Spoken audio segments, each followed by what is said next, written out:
हम कहीं जाते हैं तो हमारी बात कोई ऐसे नहीं मानता है। कब मानता है? जब वो प्रामाणिक। लेकिन भगवान किसी प्रमाण से भी वेद्य नहीं है, प्रमाणों से भी परे है। अनघम, अनघम कहते हैं जो निष्पाप।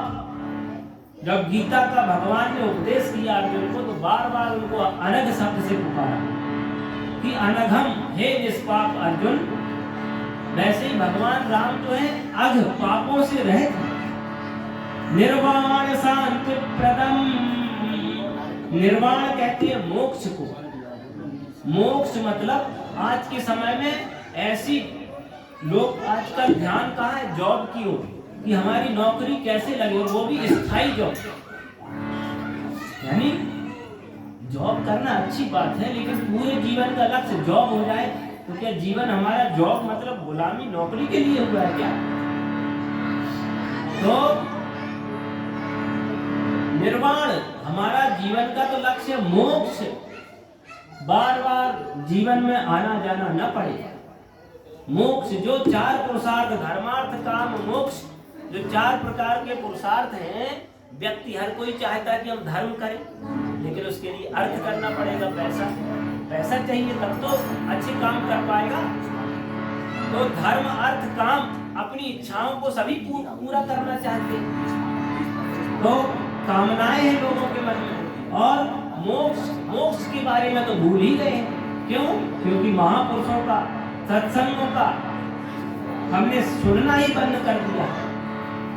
हमें दुर्भाग्य से ऐसे लोग मिलते हैं जिनको कोई अध्ययन नहीं रहता। तो मोक्ष के बारे में तो निर्वाण शांति प्रदम, भगवान जो है मोक्ष प्रदान करने वाले हैं। संसार रूपी आवागमन, संसार रूपी चक्र को हमेशा के लिए मिटा देने वाले, प्रदान करने वाले हैं। ऐसी शांति जो कभी नष्ट न हो। ब्रह्मा शंभु फणेन्द्र सेव्य मनीषम। और ऐसे नहीं है, अरे साक्षात ब्रह्मा जी, साक्षात भगवान शिव, और भगवान शेष, शेष नाम फणीन्द्र सेव्यम अनिशम, दिन रात जिनकी सेवा करते रहते। वेदांत वेद्यम विभुम, और विभु है, विभु मतलब व्यापकम, सर्वभूत द्रव्य संयोगित्वम विभुत्वम।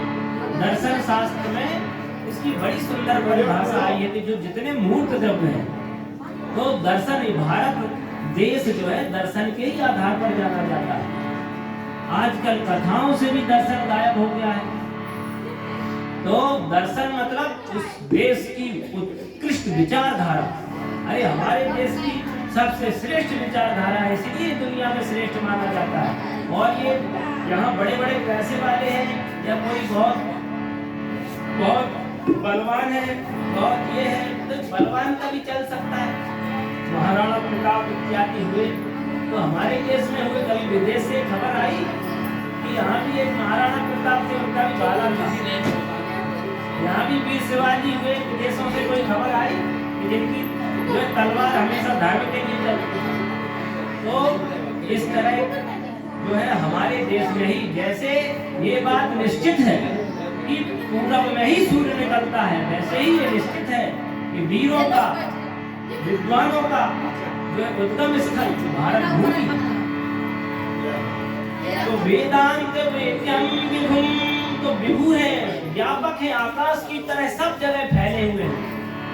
और वेदांत वेद्यम, वेदांत कहते हैं वेदों के उपनिषद भाग को। वेद जो है चार होते हैं, सभी जानते हैं, ऋग यजुर साम अथर्वाख्या। तो चार वेद होते हैं, लेकिन वेदों के अंदर भी चैप्टर होते हैं। तो वो कब जानेंगे? जब हमने वेदों का दर्शन किया हो, थोड़ा देखा हो। हमने तो मान लिया कि जो है एक समुदाय विशेष का कर्तव्य है वेदों को पढ़ना, जबकि वेदों को पढ़ने का अधिकार जो है केवल एक वर्ण को छोड़कर त्रैवर्ण, ब्राह्मण क्षत्रिय वैश्य को जो सीधा वेद कह रहा हूं, अधिकार मिला हुआ है। तो लेकिन फल में चौर नहीं है, फल सबको बराबर मिलता है। सबको अपने अपने काम बांटने का मतलब ये नहीं है कि फल में भी कोई हेरा फेरी होगी, फल सबको बराबर मिलता है। पर लोग माने तब नहीं मानते, उसके कारण आज समस्याओं से घिरते जा रहे हो। कोई ऐसा है नहीं जो इन समस्याओं से निकाल सके। आप वेदों को छोड़कर उनको त्याग कर विकास को परिभाषित और क्रियान्वित नहीं कर सकते। आप विकास करेंगे तो विकास के गर्भ से विनाश विस्फोट होगा। तो इसीलिए सच्चा विकास वेदों से परिभाषित किया हुआ ही सच्चा विकास माना जाता है।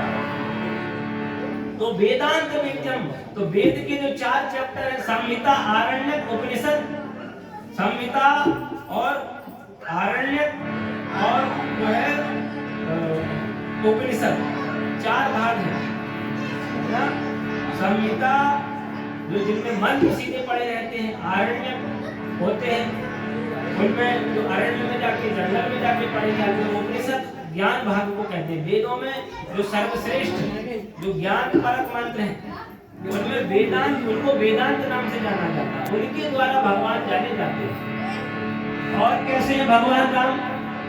रामाख्यम जगदीश्वरम सुरगुरुम माया मनुष्यम हरिम। वो जगदीश्वर है, इस जगत के ईश्वर है, कारण है। जैसे एक घड़ा होता है, घड़े को बनाने में मिट्टी कारण होती है, वैसे ही मिट्टी के बिना घड़े की कोई सत्ता नहीं है। और भले ही मिट्टी घड़े का रूप ले ले, लेकिन अगर आप घड़े में देखेंगे तो मिट्टी के अतिरिक्त कुछ नहीं पाएंगे। वैसे ही ये भगवान ने संसार का आकार ले लिया है, जैसे मिट्टी घड़े का आकार ले लेती है। लेकिन अगर आप खोजेंगे तो इसमें भगवान ही पाएंगे। आप इसका मूल खोजेंगे, आप इसका मध्य खोजेंगे, आप इसका अंत खोजेंगे तो आपको भगवान ही मिलेंगे। तो रामाख्यम जो राम नामक है, आख्यम नाम नामकम, जगदीश्वरम जगत के जो ईश्वर है सुरगुरुम, और जो देवताओं के भी पूजनीय है, आराध्य है, सुरगुरुम, माया मनुष्यम हरिम, और जिन्होंने माया के कारण संसार को शिक्षा देने के लिए, जबकि उनको कुछ नहीं करने की जरूरत है, लेकिन लोग उनके सिद्धांत पर चले, लोग उनके सिद्धांत को, उनके जीवन चरित्र का हमेशा अपने जीवन में उसका पालन करें। इसलिए उन्होंने ये सारी लीलाएं मनुष्य रूप में भी अवतीर्ण हुए हैं इस धरातल पर। वंदे हम करुणाकरं रघुवरं भूपाल चूड़ामणि। ऐसे भूपाल राजाओं के भी चूड़ामणि है। भूपाल कहते हैं राजाओं को, चूड़ामणि है। करुणाकरं रघुवरं, और रघुवंशियों में श्रेष्ठ है। वरम करुणाकरं, और करुणा के समुद्र है।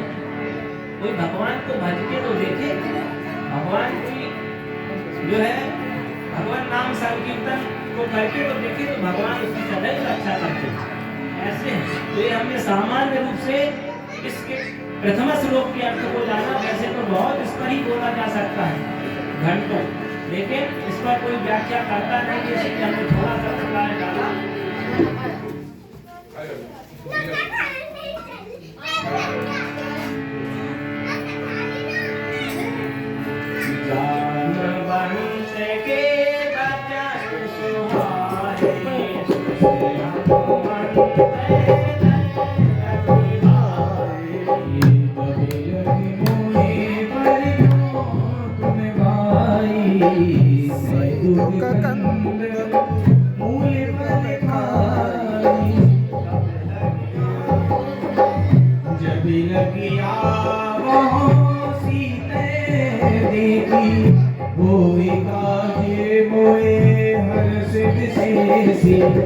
यह कैनाय सबने कहु माता, चलहु हरस ये हरि रघुनाथा।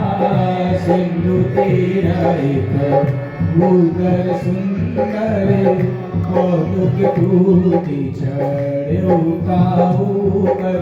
बारे बारे रघुवीर सवारी, कर क्यों पवन तने बलवारी। दीदी चरण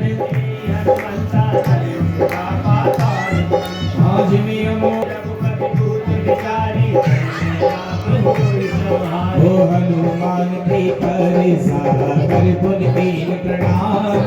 राम काज कीने बिनु मोहि कहाँ